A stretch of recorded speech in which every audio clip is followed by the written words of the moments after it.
The planet Prime was a world of endless oceans. Beautiful blue waters stretched from one end to the other. Small islands dotted the surface, but most of the people lived in floating cities. These massive structures rose above the waves like dreams made real. Towers of white stone and silver metal caught the light of their twin suns. Gardens grew on every level. Children played in open squares while their parents worked in great libraries filled with knowledge collected over 10,000 years. They were a gentle people. They had soft blue skin and large dark eyes that showed every emotion. They stood tall and thin, with long fingers made for writing and creating art. In all their long history, they had never built a weapon. They had never fought a war. They believed that all intelligent life was precious, and that violence was the lowest form of existence. They were wrong to believe the universe shared their values.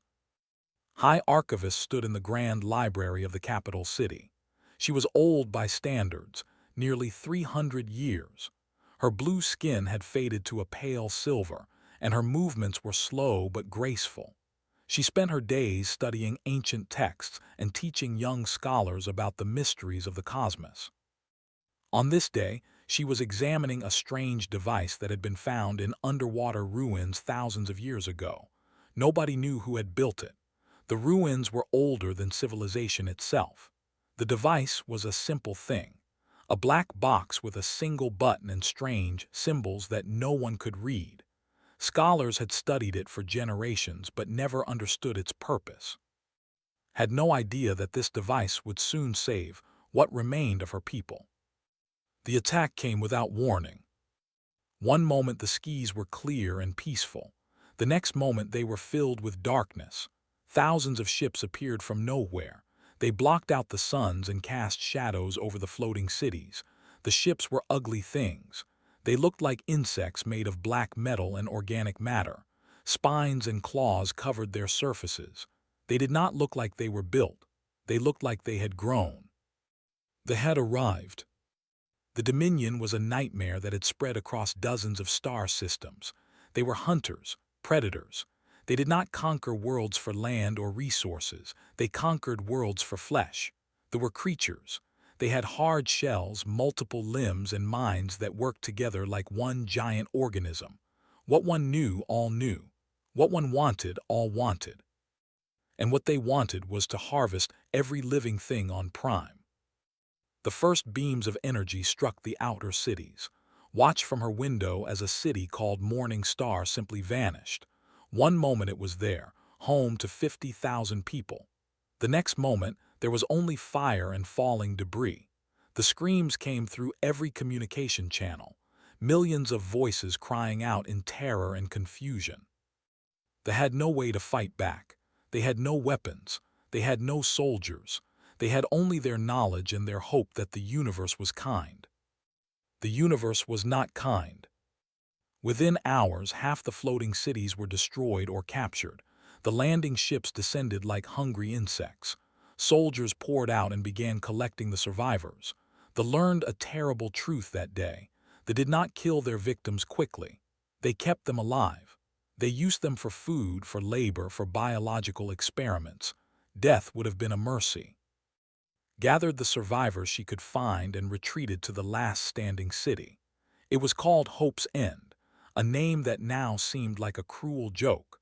Only a few 100,000 remained from a population of 2 billion.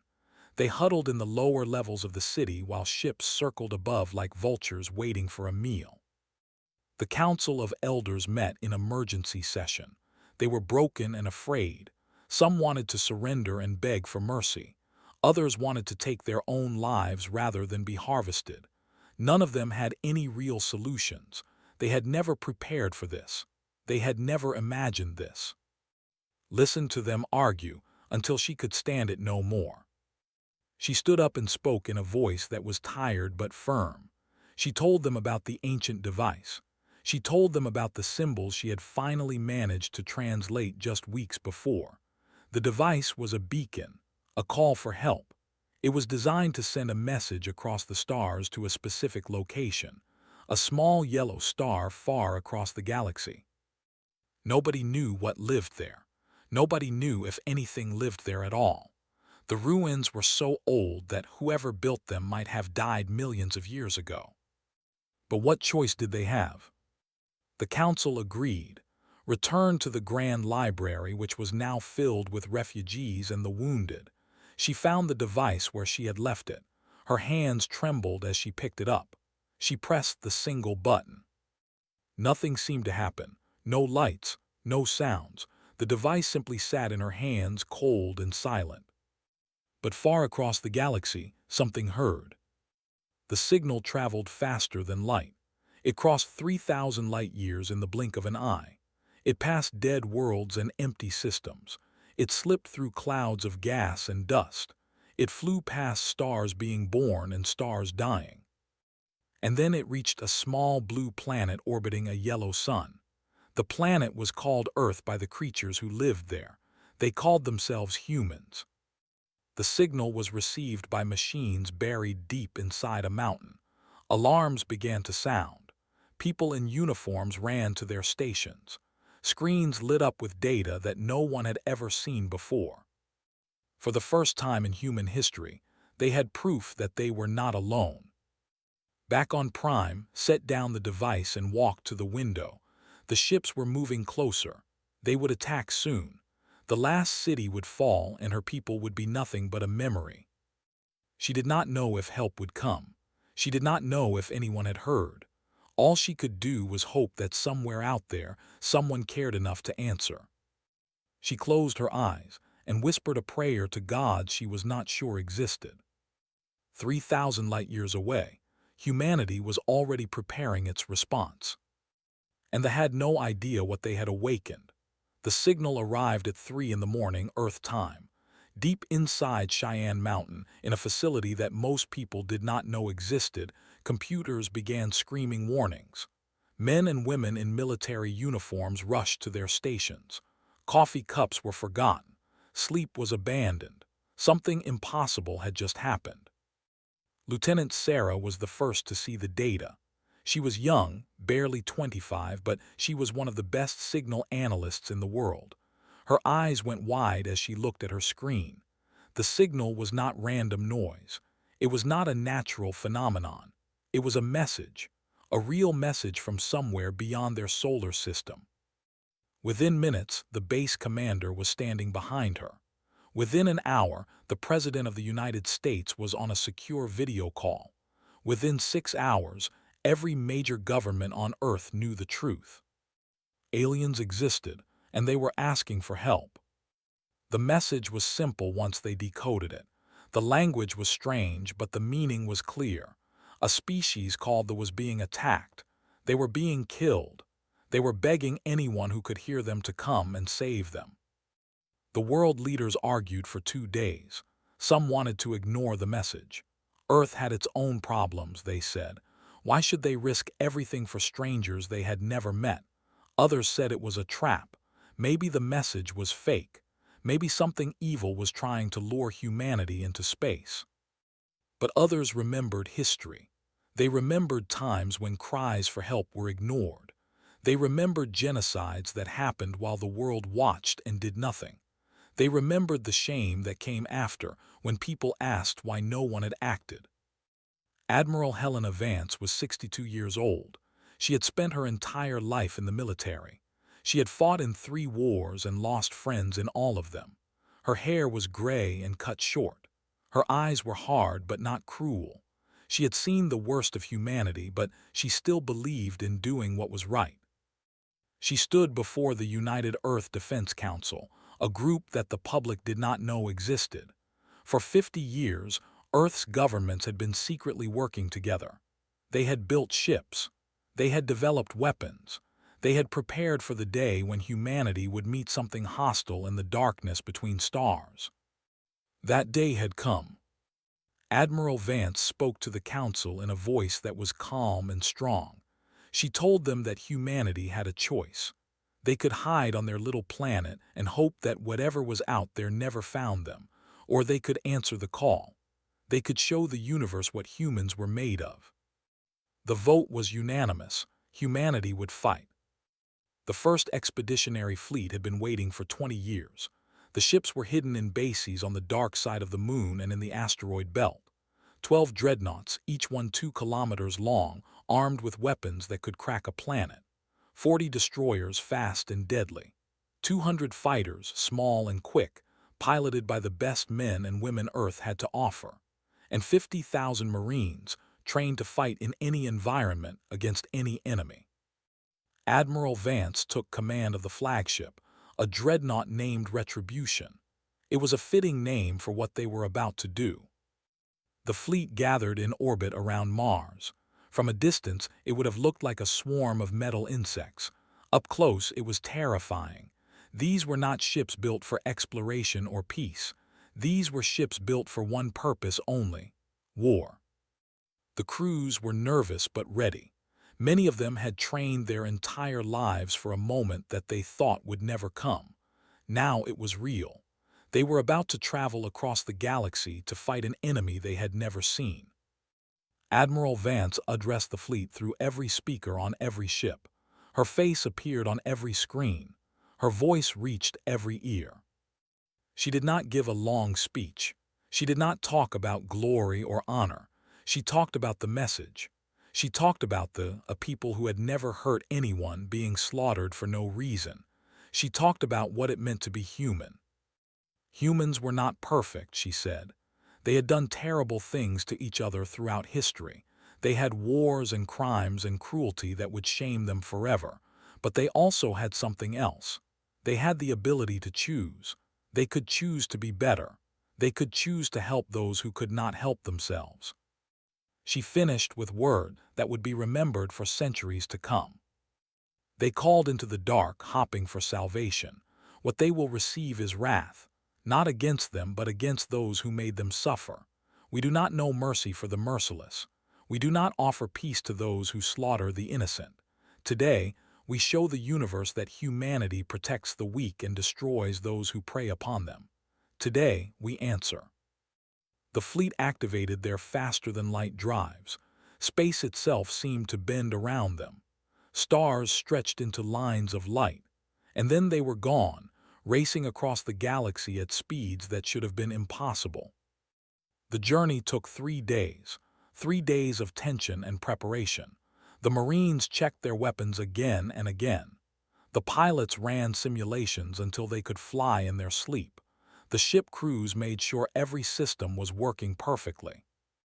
Admiral Vance spent those 3 days in her command center, studying everything they knew about the enemy. It was not much. The signal had included some images, some data. They worked as a hive mind. They had conquered many worlds. But they had never met humans before. They had never faced a species that had spent its entire existence fighting itself. A species that had turned war into a science. A species that had built weapons capable of destroying cities, continents, entire worlds. The thought they were predators. They thought they were the most dangerous things in the universe. They were about to learn how wrong they were. On the 3rd day, the fleet dropped out of faster-than-light travel. Prime appeared on their screens. It was a beautiful world of blue oceans, but it was surrounded by ships, thousands of them. The enemy fleet was massive, far larger than the human force. Admiral Vance looked at the display and smiled. It was not a happy smile. It was the smile of someone who had been waiting for this moment her entire life. She gave the order. All ships weapons free. Show them what humanity can do. The battle for Prime had begun. High Archivist had not slept in 4 days. She could not sleep. Every time she closed her eyes, she saw the cities burning. She heard the screams of her people being dragged away to the harvest ships. She smelled the smoke and the death. The last city was dying. Hope's End had lived up to its terrible name. The shields were failing. Power was running out. They had stopped their main attack, but only because they were enjoying the fear. They circled above like predators playing with their food. They knew they had nowhere to go. They knew it was only a matter of time. 300,000 survivors huddled in the lower levels. Children cried for parents who would never come back. The wounded filled every hallway. There was not enough food, not enough water, not enough medicine, and soon there would be nothing at all. Stood at a window, looking up at the sky filled with enemy ships. She had pressed that button 5 days ago. 5 days and nothing had happened. No answer had come. Maybe no one had heard. Maybe there was no one out there. Maybe the device was broken, a useless relic from a dead civilization. She was about to turn away when the sky split open. There was no other way to describe it. Space itself seemed to tear apart. A hole appeared in the darkness, glowing with strange light, and from that hole came ships. Human ships. They burst into existence like metal thunder, appearing where nothing had been moments before. Had never seen anything like them. The ships were organic and twisted, grown rather than built. These new ships were different. They were hard angles and sharp edges. They were gray metal covered in weapons. They looked like they had been designed by beings who understood only one thing: how to destroy. They reacted with confusion. Their hive mind buzzed with questions. What were these ships? Where had they come from? They were small compared to the fleet. 12 large vessels and a few dozen smaller ones against thousands of ships. Hive Admiral commanded the forces. He was old and experienced. He had led the conquest of 43 worlds. He had crushed every resistance. He had harvested billions of creatures across the galaxy. He did not feel fear. The hive mind did not allow for fear. But something cold moved through him when he looked at those human ships. He ordered his fleet to attack. Thousands of vessels turned toward the newcomers. They fired their weapons, sending beams of burning energy across space. The human ships did not even try to dodge. Their shields absorbed the attacks like they were nothing, and then they fired back. Watched from her window as the first ship exploded. The human weapons were beyond anything she had ever imagined. They fired solid projectiles at incredible speeds, chunks of metal moving so fast that they punched through ships like fingers through wet paper. One shot, one kill, again and again. The formation broke apart as ship after ship was destroyed. Explosions lit up the sky like a second sunrise. The hive mind screamed in confusion and pain. This was not possible. Nothing could do this. Nothing could kill them so easily. But humanity was doing it. Admiral Vance stood on the bridge of the Retribution, watching the battle unfold on her holographic display. Her face showed no emotion. She gave orders in a calm voice, directing her ships like pieces on a game board. The humans did not fight like the expected. They did not swarm or charge blindly. Every move was calculated. Every shot was precise. They targeted the command ships first, cutting off the hive mind's coordination. Then they split into groups, each one attacking a different section of the enemy fleet. They tried to adapt. They tried to surround the human ships. They tried to overwhelm them with numbers. But the human destroyers were too fast, slipping between the enemy formations and striking from unexpected angles. The fighters swarmed around the larger vessels, finding weak points and exploiting them without mercy. Hive Admiral felt something he had never felt before. He was losing. For the first time in his long existence, he was facing an enemy he could not defeat. He tried to signal surrender. He broadcast a message on every frequency, begging for negotiation. They would leave, he promised. They would never return, just let them go. Admiral Vance's response was broadcast so that every could hear it. "You do not deserve surrender," she said. Her voice was cold and hard. "You came to this world to harvest innocent people. You killed billions. You took children from their parents and parents from their children. You did not show them mercy. You will receive none from us." The battle continued. In the city below, watched with tears running down her face. But they were not tears of sorrow. For the first time in days, they were tears of hope. The beings who had answered their call were terrible. They were violent and ruthless. They killed without hesitation. But they had come. Against all odds, across thousands of light years, they had come to help. The flagship tried to retreat. It turned its massive bulk toward open space, trying to escape into faster-than-light travel. The retribution followed, its engines burning bright. Admiral Vance was not going to let them run. The dreadnought's main weapon charged. It was called the Hammer of God, so powerful that it could accelerate a projectile to a significant fraction of light speed. The ship shuddered as it fired. The projectile crossed the distance in less than a second. It hit the flagship directly in the center. The massive vessel simply came apart, breaking into a million pieces that scattered across space like dust. Hive Admiral died in that moment, and with him died the coordination of the entire fleet. The remaining ships began to panic. Without their leader, without the guidance of the hive mind, they were lost. They fired randomly, sometimes hitting their own allies. They tried to flee in every direction. The human fleet hunted them down one by one.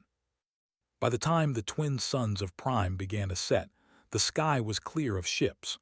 All that remained was debris and the slowly fatting fires of destroyed vessels. Admiral Vance looked at the planet below. Her work here was almost done, but not quite. "Send landing parties," she ordered. "Medical teams, engineers, supplies, help those people." She paused, her eyes hard. "And find out where they came from. This is not over." The battle had lasted 19 hours. 19 hours of fire and death and destruction.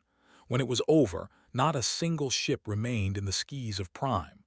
The space around the planet was filled with debris, the broken remains of thousands of enemy vessels drifting slowly through the void. Admiral Vance did not celebrate. There was no cheering on the bridge of the Retribution. The crew was tired but alert, already preparing for the next phase of operations. They had won a battle, but the war was just beginning. Landing ships descended toward the last floating city. They carried Marines, but these soldiers did not come to fight. They came to help.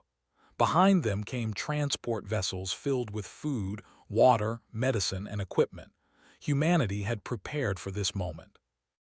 The first human to set foot in Hope's End was Sergeant Cole. He was a big man with dark skin and kind eyes. He had fought in wars on Earth, had seen terrible things, had done terrible things. But when he walked into that city and saw the survivors, something inside him changed. They were everywhere, huddled in corners, lying on floors, sitting against walls with empty eyes. They were thin and weak. Many were wounded. Children clung to adults who might not have been their parents. The air smelled of fear and despair. They looked at the humans with a mixture of hope and terror. These beings had just destroyed an entire fleet. They had killed thousands in hours. What would they do to the... Sergeant Cole knelt down next to a small child.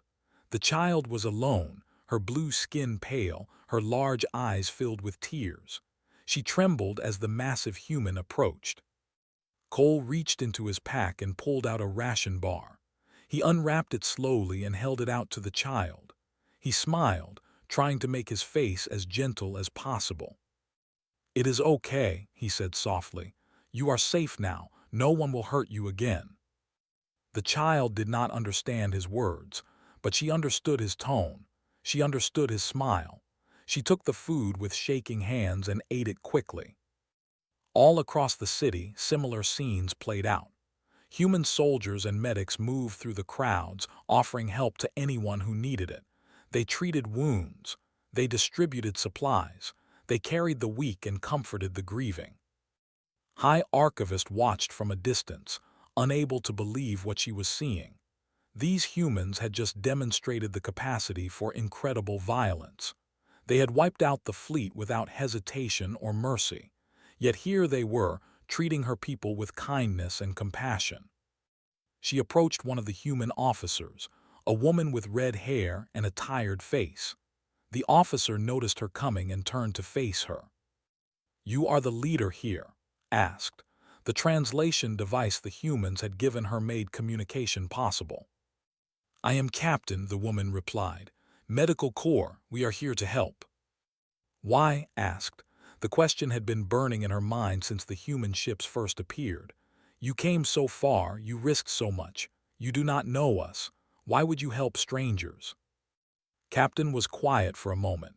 She looked around at the suffering, at the human soldiers working to ease their pain.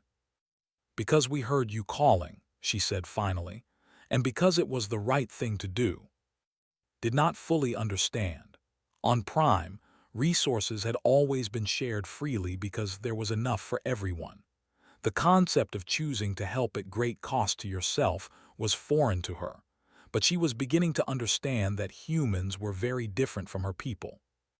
Different, but perhaps not in a bad way. While the rescue operations continued on the surface, Admiral Vance was already planning the next step. She stood in the command center of the Retribution, looking at star maps and intelligence reports. The Dominion controlled 87 star systems, 87 worlds that they had conquered, stripped, and harvested. Millions of beings from dozens of species lived under their rule, suffering and dying to feed the hunger. Admiral Vance had made a decision. Saving Prime was not enough. As long as the Dominion existed, they would continue to hurt others. They would rebuild their fleet. They would find new victims. The cycle would never end. Unless someone ended it. She called a meeting with her senior officers. They gathered around the holographic display, their faces lit by the blue glow of projected star systems. "We have the location of the," Admiral Vance said, "and we have information about their conquered territories. I am proposing a full campaign. We will not just defend Prime. We will take the war to the enemy. We will destroy their ability to ever threaten anyone again." Some of the officers looked uncertain. This was far beyond their original mission. They had come to answer a distress call, not to start an interstellar war. But Admiral Vance had anticipated this. She pressed a button and images appeared on the display. Images captured from data systems. Images of what they did to the species they harvested. The room went silent. Some officers looked away. Others stared with hard eyes, their uncertainty turning to cold anger. "This is what they do," Admiral Vance said quietly. "This is what they will continue to do unless we stop them." The vote was unanimous. Was standing on a balcony when Admiral Vance contacted her. The human admiral's face appeared on a small screen that one of the soldiers had given her. "We have done what we can here," Admiral Vance said. "More ships are coming from Earth. They will bring more supplies, more help. They will stay as long as your people need them." "And you," asked, "where are you going?" "They came from somewhere. They have other slaves, other victims." Admiral Vance paused. "We are going to make sure they never do this to anyone again." Felt a chill run through her body. She understood what the human was saying. She understood what humanity was about to do. "You are going to destroy them," she said. It was not a question. "Yes," Admiral Vance replied. There was no hesitation in her voice, no doubt. "We are." The human fleet departed the next morning. They left behind supply ships and medical teams, everything they needed to survive and rebuild. But the warships were gone, racing across the stars toward space. Watched them go. She had called for help and help had come. But she had also unleashed something upon the galaxy, something that would not stop until there were nothing but a memory. She was not sure how to feel about that, but she knew one thing for certain. The universe would never be the same. The Dominion had ruled for 10,000 years. They had spread across 87 star systems. They had conquered and harvested countless species. They believed they were the greatest power in the galaxy, the ultimate predators at the top of every food chain. It took humanity 6 months to destroy them completely. The campaign began at the outer edges of space. Admiral Vance divided her forces into strike groups, each one targeting a different system. They moved fast and hit hard, appearing without warning and overwhelming the defenses before they could react. The first colony world fell in 3 days. The second fell in 2. By the time word spread through the Dominion about what was happening, a dozen worlds had already been liberated. They tried to fight back. They gathered their remaining fleets and sent them to intercept the human forces. But the humans had spent centuries fighting each other. They had developed tactics and strategies that they could not understand. Every ambush failed. Every counterattack was crushed. The hive mind could not adapt fast enough. On world after world, the pattern repeated. Human ships would appear in orbit. They would destroy any military presence. Then they would land ground forces to secure the surface. But unlike the humans did not come to conquer or harvest. They came to liberate. They had enslaved dozens of species across their empire. Beings who had been prisoners for generations, who had never known anything but suffering and fear. When the human soldiers broke open the harvest camps and the slave pens, these beings did not know how to react. Private was part of the team that liberated a processing facility on a world called 47. She would never forget what she saw inside. Thousands of beings from a species called the small furry creatures with big eyes, crammed into cages. They were being kept alive only to be harvested slowly, piece by piece. When opened the first cage, the inside cowered away from her. He expected pain. He expected death. That was all he had ever known from the beings who controlled his world. Knelt down and held out her hand. She spoke softly, even though she knew he could not understand her words. "You are free now," she said. "No one will hurt you again, I promise." He looked at her hand for a long moment. Then, slowly, he reached out and touched it. His small fingers wrapped around hers, and he began to cry. That scene played out across the galaxy. Species that had been slaves for centuries suddenly found themselves free.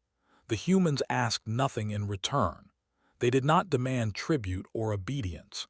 They simply helped the freed people stand on their own feet and then moved on to the next world.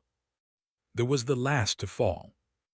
It was a massive planet, dark and ugly, covered in hive structures that spread across the surface like a disease. Billions of lived there, the heart of the hive mind, the center of everything the Dominion had built. Admiral Vance brought the entire fleet for this final battle. Hundreds of human ships surrounded the planet, their weapons charged and ready. The defenders fought with desperate fury, knowing that this was the end. But desperation was not enough. The battle lasted 2 weeks. Human Marines landed on the surface and fought through the hive structures, clearing them level by level. It was brutal and bloody, the worst fighting of the entire campaign. Humans died. Many humans died, but they did not stop. They could not stop, not until it was finished. When the last queen was killed and the hive mind finally went silent, Admiral Vance stood on the bridge of the Retribution and watched the planet below. The structures were burning. The Dominion was over. She felt no joy, only a tired sense of completion. The galaxy watched all of this with growing amazement.